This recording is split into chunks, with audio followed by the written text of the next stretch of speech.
VOA, Azam TV Tanzania na Citizen TV nchini Kenya.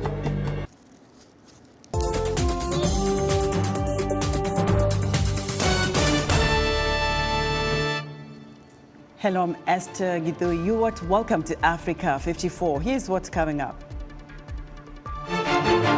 U.S. President Joe Biden hosts Japan's Prime Minister Fumio Kishida, marking a significant bolstering of ties between the two countries. Sudanese fleeing war at home encounter other challenges in South Sudan, including a broken healthcare system. And a Sierra Leone woman activist works to expand women's access to financial services. All this and much more coming up on today's Africa 54.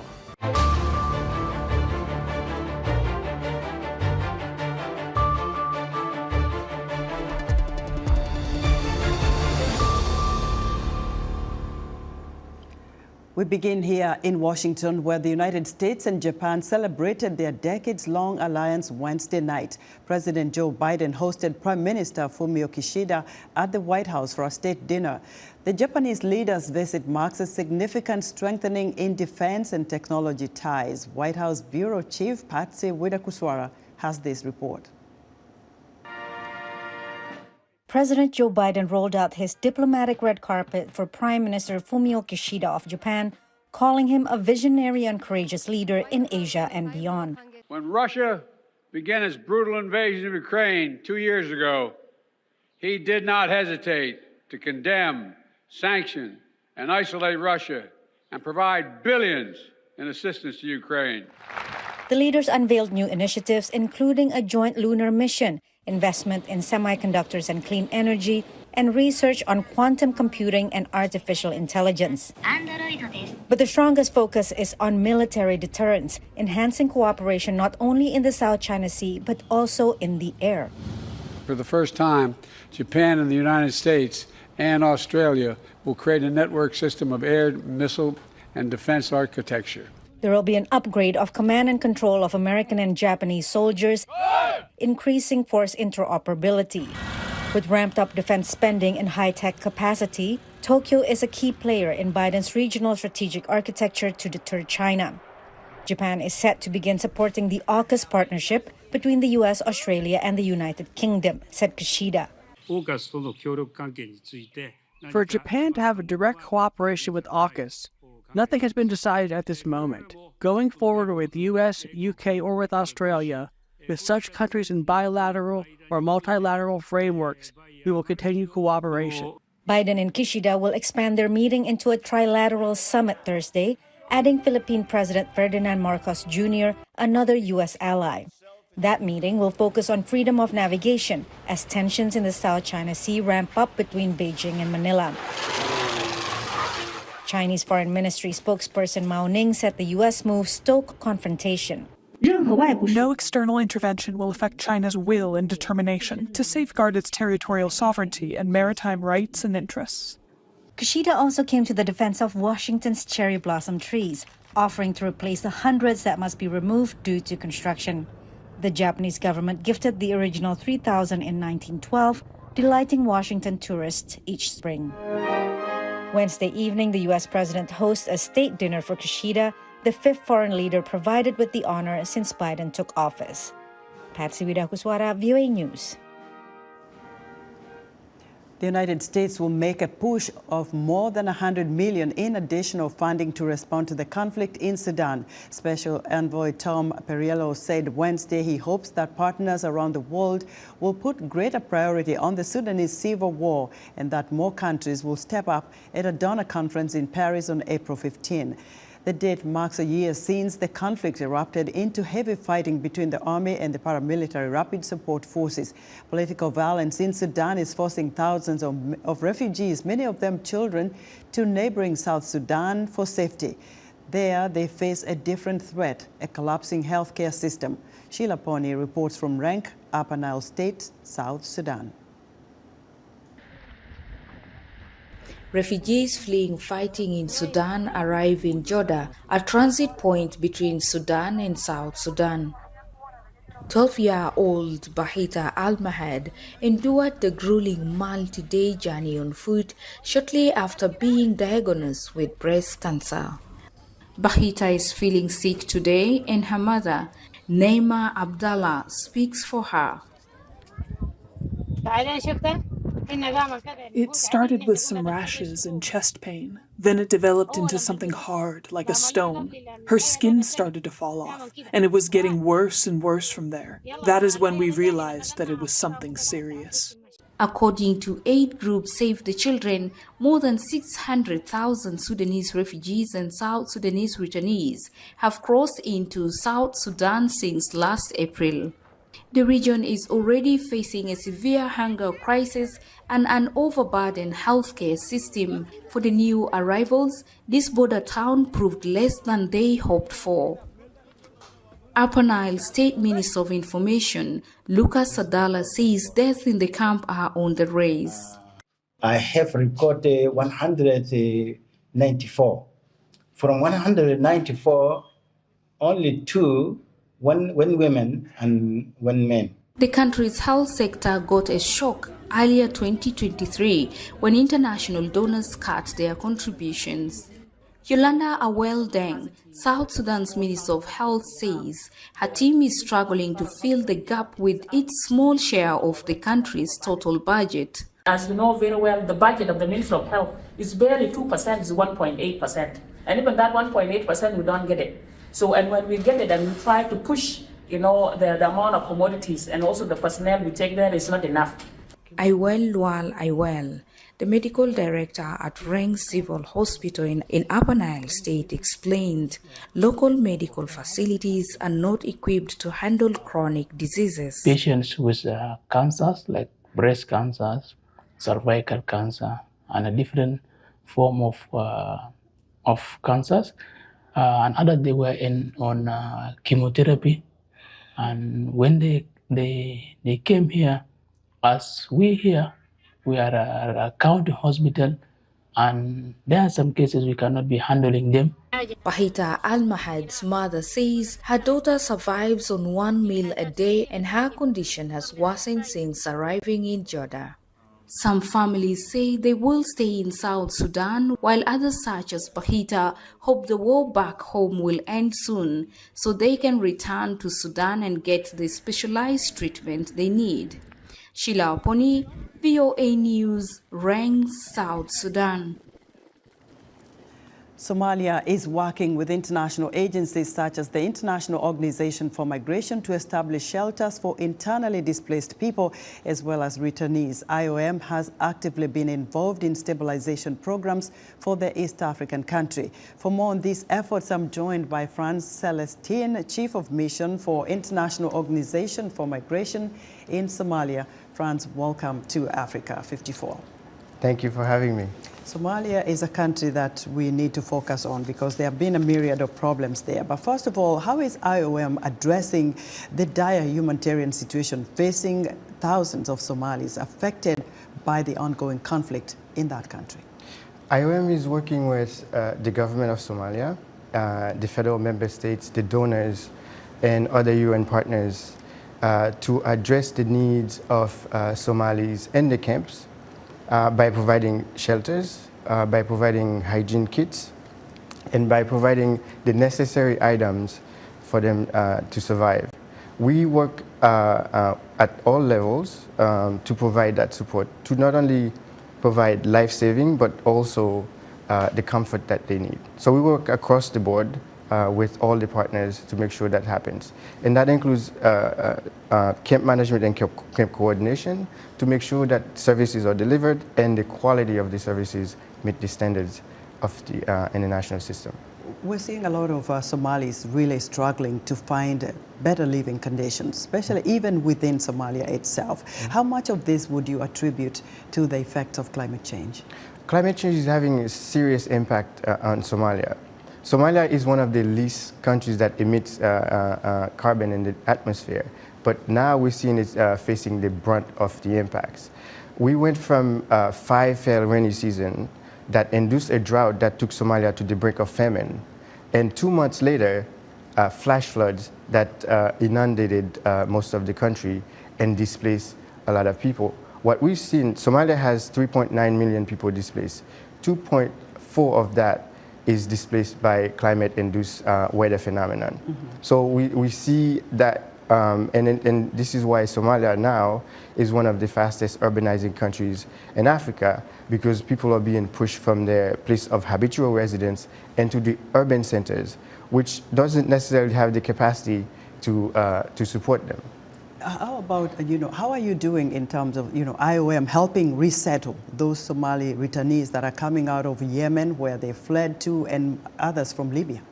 Right, and that's a serious concern, because just as people displace, they go from their village to anchor towns, from anchor towns to the urban centers, and when they cannot survive in these urban centers, they go on. They go to other countries, they cross the borders. A lot of them go to Yemen, and their final destination is usually Saudi Arabia. Some of them travel through Libya, final destination Europe, and they end up stranded both in Yemen and in Libya. So we've been working with the special presidential envoy to return these migrants, stranded migrants, back to Somalia and integrated them back into the country. So it requires quite a bit, quite a heavy lifting, including hiring boats, chartering flights to bring them back home. Now, France, there are reports about relocating some UN agencies to Somalia. And there are concerns here because, Somalia has not been considered a very secure country. What's your reaction to this? Well, actually, almost all of the agencies have been relocated to Somalia, to Mogadishu. Now is a question of space. Like you said, the agencies, especially the UN agencies, require certain security standard, and without that, they would not be able to extend their footprint. But there are UN agencies that are operating across the country, in Bosaso, and Galway, and Belatwin, but then the space is limited. But the footprint, as much as possible, and I think the government's intent is to use the local talent. And the agencies are making good use of the local talent, hiring young Somali women, young Somali men and women to do their job. But when it comes to internationals, bringing internationals in the country, naturally that's limited because of this security situation. Well, hopefully things work for the better. Thank you so much, France, for talking to us. Thank you for having me. France Celestine is Chief of Mission for International Organization of Migration in Somalia. This week, Rwandans began the 30th Kwibuka, the annual commemoration of the 1994 genocide in which 800,000 people, most of them from the Tutsi ethnic group, were killed by Hutu militias. Kansali Nshimwe, as a genocide survivor and author of the autobiography Tested to the Limit, a genocide survivor story of pain, resilience, and hope, talks to VOA Jackson Vunganyi about her life growing up in Rwanda before the genocide and the significance of the anniversary for her. As a survivor, it feels like, it happened yesterday. So for me, I was a young 14 years old around that time who was happy living with my both parents. And I lived in the western province of the country. And where I grew up around that time, and I would say that my childhood was a beautiful childhood, but unfortunately everything changed. That I found myself and my family going into hiding for 3 months, where I had to face unimaginable horrors at a young age, and losing the people that I loved, and see things that any person, I would never wish for anybody to see in their life. So I lost a big family, and so many horrible things happened to me at the time. So, how did the genocide directly impact you and your loved ones? How could you share some of the most challenging moments you experienced during that time? During that period, during the 3 months in hiding, I had to be forced going into hiding, like I said earlier. And during that period, the people who were considered to be friends and people that I used to see, going around and, going to school, my parents being teachers, going to teach their family, their children. So my dad was murdered and my 3 younger brothers were also slaughtered, and their bodies were thrown in a septic tank of our home. Like many of the people know that during the genocide against the Tutsi, rape was used as a weapon.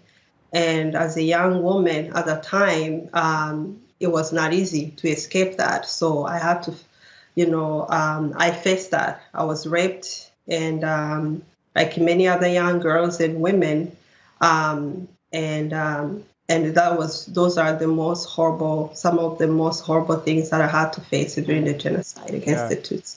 And in the aftermath of the genocide, what were some of the immediate challenges that you faced as a survivor? How did you and your family begin to rebuild your lives? Yeah. After surviving the genocide, losing the people that I loved, my dad, my 3 younger brothers, and what happened to me, I lived with the consequences and the trauma, being a young teenager. It was not easy to go back to a normal life. I had to relive every day the images of the things that I've gone through, the nightmares, and a big part of my family was murdered. So both sides on my mom and my dad. So, and we, thankfully my mom survived with me and my sister. So I'm one of the few survivors who have a parent. At least, I can lean on her shoulder, despite the fact she carried a lot of trauma herself. But at least, we resumed life together. She went back to teach. I went back to school.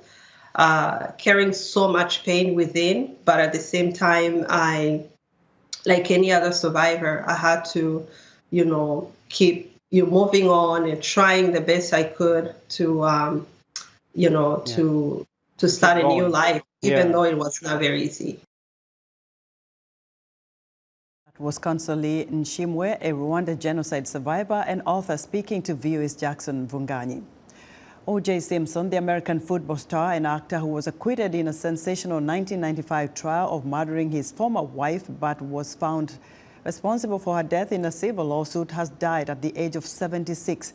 Simpson, cleared by a Los Angeles jury in what the U.S. media called the trial of the century, had died on Wednesday after a battle with cancer. His family posted on social media on Thursday. Simpson avoided prison when he was found not guilty in the 1994 stabbing deaths of former wife Nicole Brown Simpson and her friend Ronald Goldman in Los Angeles. Simpson later served 9 years in a Nevada prison after being convicted in 2008 on 12 counts of armed robbery and kidnapping 2 sports memorabilia dealers at gunpoint in a Las Vegas hotel. We'd like to hear what you think about Africa 54 and all our VOA Africa programs on our website at voaafrica.com. Still to come, a Sierra Leone woman fights to expand women's access to financial services. We'll be right back.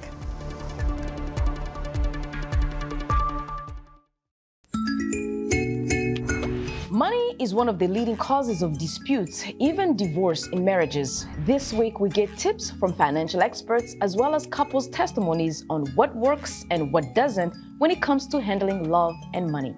Join the conversation each week right here on Our Voices.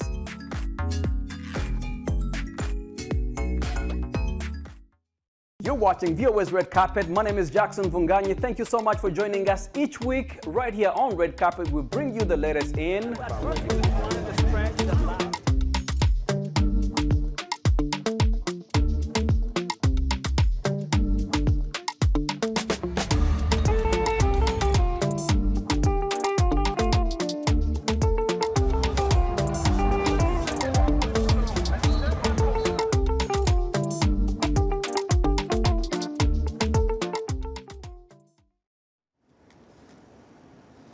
In other news, Mali's junta has issued a decree halting political party activities, according to a statement from a government spokesperson.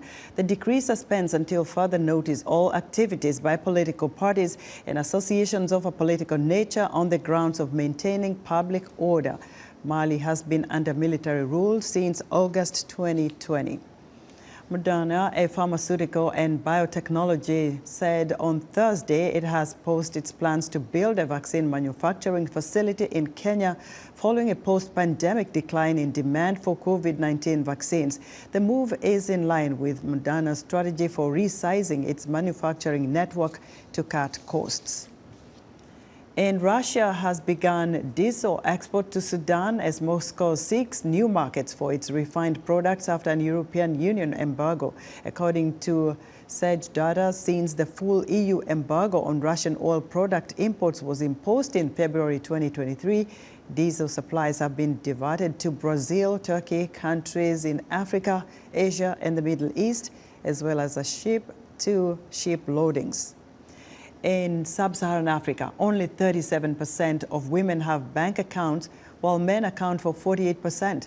Naasu Genevieve Fofana, an entrepreneur and women's activist in Sierra Leone, is working to address this issue and ensure that women have greater access to finance.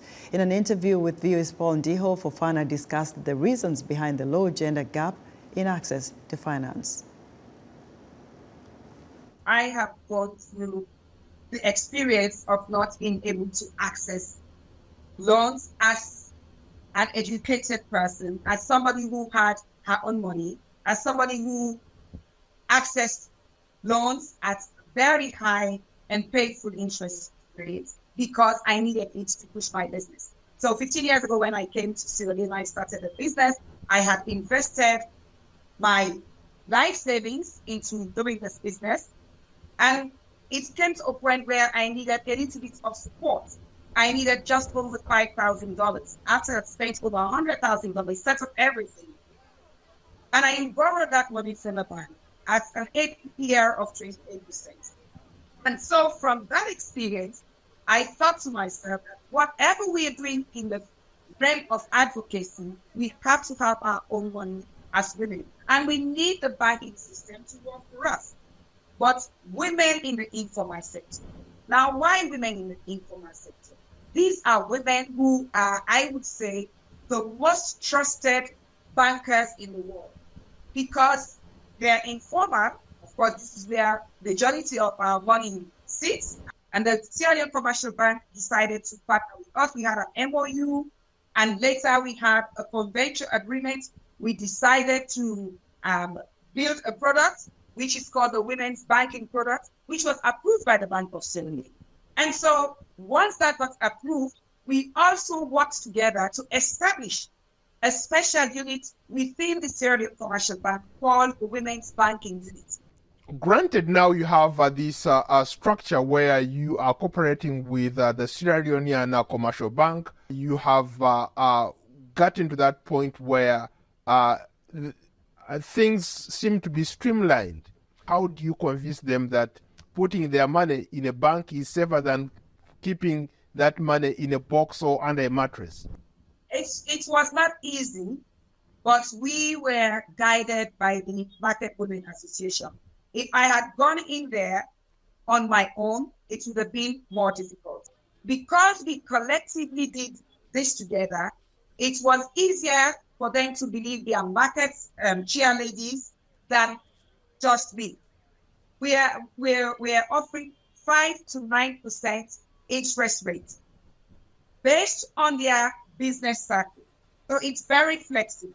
So they can loan for a minimum of 3 months, 4 months, and a maximum of 6 months, which is what they asked for. And once we started loaning, almost 6 months after they started saving, and people started seeing that it was working, word of mouth, they started bringing their own people. How many women are we talking about?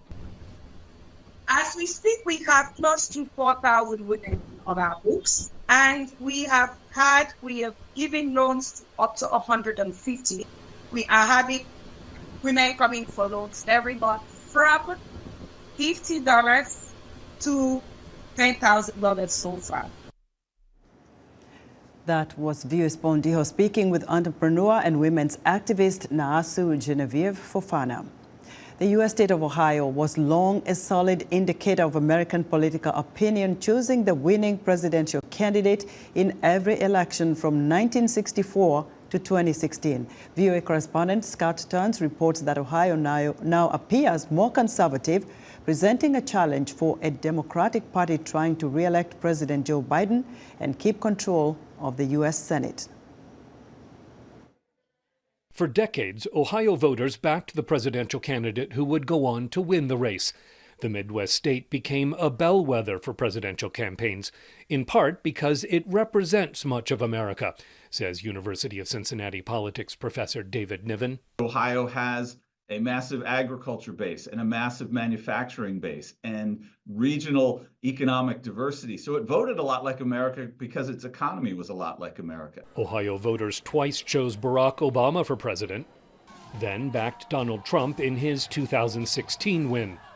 But when Ohio voted again for Trump in his 2020 loss, it signaled the state's shift toward more conservative politics, says Republican strategist Bob Clegg. The foundation was always there for Republicans to become more dominant in Ohio, but I think the Trump thing just intensified that and made it even more so. Voting is much more demographic based today than it was, even when Obama was in office. And those demographics, point Ohio in a Republican direction. It's whiter than the nation. It's less educated than the nation. It's older than the nation. That's a challenge for incumbent U.S. Senator Sherrod Brown, who last won election in Ohio 6 years ago as a liberal Democrat. Today, the hardworking women and men of Ohio voted to continue our fight together for 6 more years.